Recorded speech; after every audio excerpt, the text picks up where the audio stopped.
Welcome to Metalben's Chronicles, where metal lives!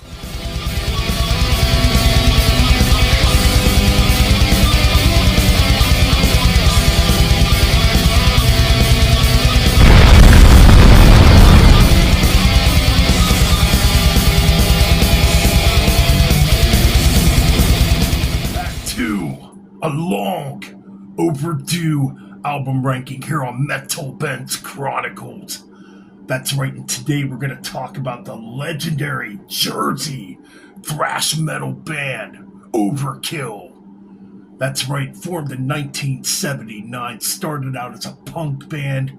They did some new wave of British heavy metal covers too, and they obviously got the name Overkill from the album Overkill from Motorhead. Rightfully so, man, because it's a classic album. 1983, man, they recorded their first demo, Power in Black.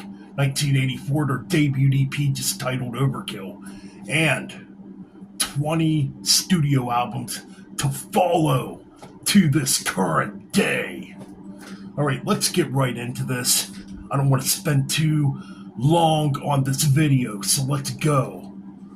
Coming in at number 20. At the bare bottom, we got 2017's Immortalist. This is a good album. I don't think it's a perfect album. You can kind of see some cracks a little bit here. I think on this one, Overkill actually sounds kind of tired, to be honest. Don't get me wrong, there's still good stuff on here, like Devil in the Mist is freaking cool. Overkill 5, the brand's good, you got Hell Is, another cool track. Yeah, there's good stuff on here, but you know what? There's a lot of stuff on here too that's not quite as memorable. All in all, it's still a pretty good album, I don't think none of these albums are necessarily terrible. It's Overkill. I mean, Overkill has a lot of cool albums. Anyways, but that's number 17. Coming in at number 16, we got Relics 14 from 2005, the last to feature Tim Miller on drums. That's right. This one, again, kind of the same thing. I think it feels kind of tired in spots. This one's definitely more groove-laden, Pretty good stuff. I mean, there's some good thrashy tunes on here, too. Don't get me wrong. You got Bats in the Belfry. You got the punk song, Old School, the last track on here. Very punk. Talking about the good old days, early on in the thrash metal scene. What else do you got on here? Pound of Flesh is probably my favorite on here. Pretty good album, All right, coming in at number 18, we got the 2000 album. My apologies. Coming in at number 18, we got Necroshine from 1999. This one, would be the last to feature Joe Camo on guitars and Sebastian Marino on guitars. This album, it's good. I bought it new back in 99. I don't own it no more, though, and I'm not going to go on eBay and spend like $35 for a CD just to get it again. Wish I would have kept my old copy, but anyways. Necroshine, yeah, one of the ones I don't own no more. Unfortunately, hopefully down the road that changes again, but yeah, this one, it's good. I mean, it's all right. The title track, Necroshine's good. I think my gripe with this album, it is a bit too groove metalish, It's kind of bluesy, too. This album has, like, a very bluesy vibe to it.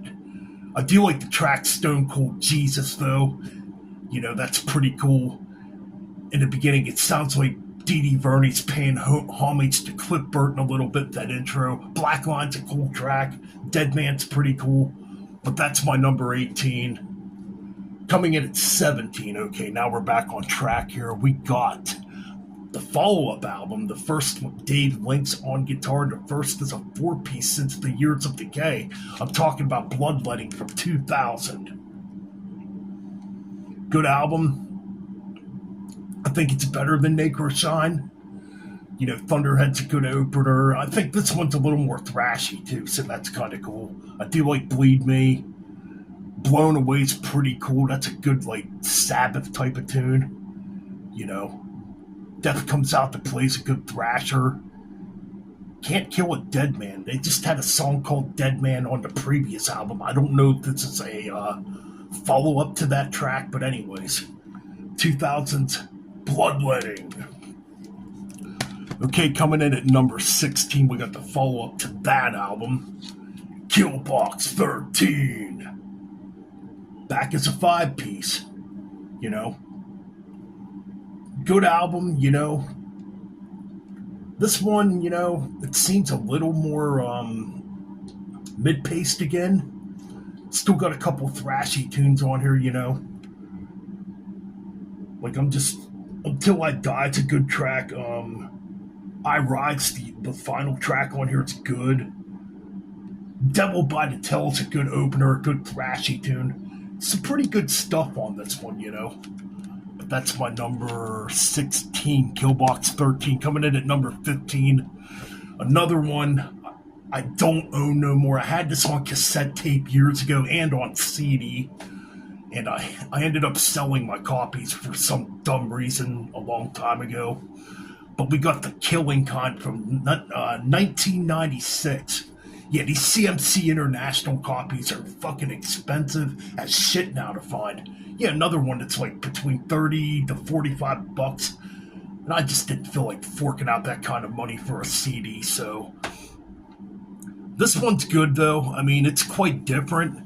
Came out in a very odd time because 1996 was not thrash metal thrash metal friendly, And this was one of the few albums that still had like a thrash metal bite to it. I mean, you got cool tracks on here like Godlike, Certifiable, Battle, kind of annoying a little bit, the vocals of that one. But then you got fucking melodic tracks on here like The Morning After, Private Bleeding, which sound like gothic metal tracks. Weird. Or Sabotage. Because they got like piano in them. And Overkill would never do that again. So it's a very odd album. There's still cool stuff on it though.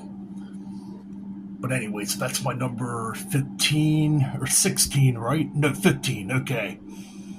Coming in at number 14, we got the 2014 album. Hard to believe it's been 10 years already. White Devil Armory, I think out of the newer Overkill albums, since their resurgence in 2010 with Ironbound. This one's a bit of a step down. It's still good. I just don't think it's as memorable, compared to, the two that came before it and the two that come after it, I mean, there's good stuff on here. Like, I like Freedom Rings, Another Day to Die, it's pretty good. King of the Rat Bastards, yeah. Cool track. Trying to see here. Armorist is a good track. That's the first song they released from this album back then, I remember. But yeah, man, this one comes in at number 14. Still a decent album, Number 13. Probably would expect me to have this one a bit lower, but I actually do like some of the stuff on this album. The 1993 album, I Hear Black. Came out in a weird time. Around this time, thrash metal's basically fizzling off, and a lot of the thrash bands are starting to experiment and slow their music down, which I didn't really care for much at the time. But this one actually, it's still pretty damn heavy. Dreaming in Colombian's a killer opener. Weight of the World's a pretty thrashy tune. You got other tracks on here like Spiritual Void that are very Sabbath-like. Shades of Grey is kind of a weak link on here. It's very grunge sounding, which, I'm sure maybe the record company had something to do with that. Who knows? Came out in a weird time, though, 1993, man, when all the thrash bands are slowing down. Grunge is at the height of its popularity, and a lot of the thrash bands are breaking up, too, All in all, still pretty good stuff on here. Ignorant and Innocent is a pretty cool Sabbath-like tune too. You know, pretty decent, but coming in at number 12 would be their follow-up to that album, which is a return to thrash metal. WFO, wide fucking open. Yeah, this one's an improvement, you know. Obviously, this is the remastered edition. I did have the original one at 1.2. Where It Hurts is a cool opener, fast junky, you know, kind of Megadeth sounding. They Eat Their Young's pretty good. Under One's probably my favorite track on here. Love that track. Supersonic Hate's like super thrashy, you know. Gasoline Dream's pretty good. Bastard Nation's good. Good album. I think the mix on the album kind of sucks though. The bass is way too loud in the mix. I do agree with people when they talk about this album that say that because it's very true. But all in all, it's still good. Again, another one that came out in a very weird time. There wasn't hardly any thrash metal, except for maybe like Tankard and Sodom were still putting out thrash at that point. Anyways, coming in at number 11, we got the newest album. Yeah, I know it's ranked pretty high. I think it's good. I know some people complained about this. Oh, it just sounds like the same old. That's all I heard last year. It sounds like the same old. I don't know, man. You know, after a 5-year hiatus, you know, what do you expect from Overkill? You pretty much know what you're going to get. We got the newest album, Scorched, album number 20. You know, I think there's some good stuff on here. Yeah, it's familiar, but, you know, it's good. You know, the title track, Scorch, is good. Fever's a pretty interesting track. Harder They Fall's good. I mean, there's good stuff on here. Bag of Bones, that's a pretty freaking cool Sabbath-like type of tune. Yeah, man, Scorched is pretty good, I think. Let's see, number 11, we got... Or I'm sorry, number 10. We got the 1997 album, another one I don't own, a CMC International one that I used to have also. I actually bought it new back then too, but I lost my cassette tape of it years ago. Talking about From the Underground and Below. Good album, quite different, a little industrial on this album, you know. Especially on the track Savvy, it's pretty industrial sounding. Still pretty heavy though. I mean, Long Time Dying's good. It Lives is good. You know, the track Fuck, good thrashy tune on there. Yeah, good stuff. Okay, now we're at the top 10 here. So we got coming in at number... I apologize, we're at number 9. I'm losing track here, okay. Hey man, we're talking about 20 albums here, so we're already in the top 10. Number 9, 2019's The Wings of War. First album with Jason Bittner from from Shadows Fall on drums. Good album. I think this is really good stuff here. Really good thrashy album too. I mean, this one could have ranked maybe a little higher, but you know, hey man, it's still in a good spot on here. Last Man Standing's good. What else do you got on here? Welcome to the Garden State. Good punky, thrashy tune. You know. Yeah, man, this is still a damn good album. I think this is the one that has the Thin Lizzy cover on it, too. I think so. Or it's the Grinding Will. It's one of them where they cover Emerald. Distortion's good. Yeah, man, this is still a damn good album, though. Like, you can't really go wrong with the next several albums we're going to talk about here. Number 8. The 2017 album, The Grinding Will. Dude, I see so many people put this album in the bottom and I don't get it. I think this is a really good album. You know, in fact, my favorite track on here is the title track, The Grinding Will. God damn, that track's so good. really freaking dark and doomy sounding too, which I like. Let's Go to Hades is fun, The Will is good. Red, White, and Blue, pretty political but good. Goddamn Trouble, damn right, good stuff on this one. I don't know why people rank it low, but I think it's a pretty underappreciated and underrated album. Okay, so coming in at number 7, we got the 2012 album, The Electric Age. Man, is this good. If it wasn't for the next 6 albums that are coming up, I think this one would rank higher.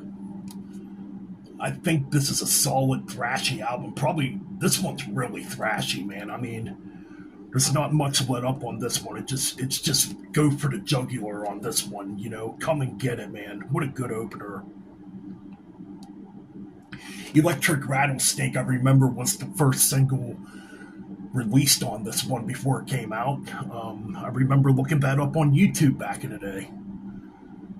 Save Yourself's good. Drop the Hammer Down, 20th Century Man, or I'm sorry, 21st Century Man. Good stuff, man. This is a damn solid thrashy album. But that one comes in at number 7. Okay, finally, one from way back comes in at number 6 from 1988. We got Under the Influence. Good album. Definitely rough around the edges with the production. Yeah, this one has like a really loud, trebly production on it, but I think the songs are killer on here. Shred, good thrashy tune. Never Say Never. Hello from the Gutter was actually the first Overkill song I ever heard way back in 1989. So this would have been kind of my introduction to Overkill a little bit, even though this was not the first full-length album I heard from them. Mad Going World, I think, is a really cool track. Drunken Wisdom, killer track. End of the Line's pretty epic. Get some like Iron Maiden influences on that track. Then you got Overkill 3, Under the Influence. Good way to end this album. Really good album, I think, I think it's really good, and we are sporting an Under the Influence shirt right now as we speak. Top 5. Some might not agree with my top 5, but hey, that's what these rankings are for, right? Ironbound at number 5, man. Man, there was a lot of hype behind this album back in 2010, man. Produced by Peter Tadrin from Hypocrisy, Pain, one of the best metal producers too, This one is definitely full-fledged thrash metal, definitely a return to more of the 80s Overkill sound. The Green and the Black, holy shit, what a great freaking opener. The title track, Ironbound, is so epic. Yeah, you get some epic, like, Master of Puppets, Years of Decay, like, influences back into the writing again on this record, Bring Me the Night's damn good. The Goal Is Your Soul's kind of a return to, or maybe it's not that track. No, it's not that track. I think it's Give a Little that kind of goes back to, like, From the Underground Below a little bit, as far as, like, the sound goes. But, man, the rest of this album's just a banger, man. Not one bad track on here. Killing for a Living, In Vain. This album rules. 2010's Ironbound at number 5. Number 4. A lot of people would put this one at number 1.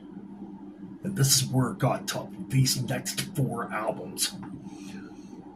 But one had to go at number 4, and I went with the debut, Fill the Fire, from 1985. Good, raw, thrashy, punky. This one definitely has a bit of a punk influence on it compared to, compared to what would come. I mean, you got Hammerhead on here, you got Overkill 1 on here. still a lot of good stuff. Rotten to the core, you know. Yeah, this album rules. This is a damn good thrash metal debut album, man, in my opinion. You know, so even though it's number 4, does not mean the album sucks at all. This is definitely a classic. So yeah, Fill the Fire, number 4. Number 3, 1991's Horoscope. Again, you get 2 new guitar players in the band. You get Merritt Gant and Rob. I can never remember his damn last name. Cavavera, something like that, whatever. Anyways, first album is a 5-piece. This album is so damn good. What a great follow-up to the Years of Decay. It still has that epic songwriting like the Years of Decay, you know. I mean, some of my favorite Overkill songs are on here, like Nice Day for a Funeral was so freaking good. And it's such a good way to build into the last track on here, Solitude, which is pretty much a ballad. You don't get very many ballads from Overkill. Every once in a blue moon you get one, and it's a good one. But then you got Coma, Infectious, Blood Money, Thanks for Nothing, Bare Bones, Horoscope. Dude, this whole album rolls. New Machine's another crushing heavy tune. I mean, they did a cover of Frankenstein on here from the Edgar Winters band, which is still kind of cool.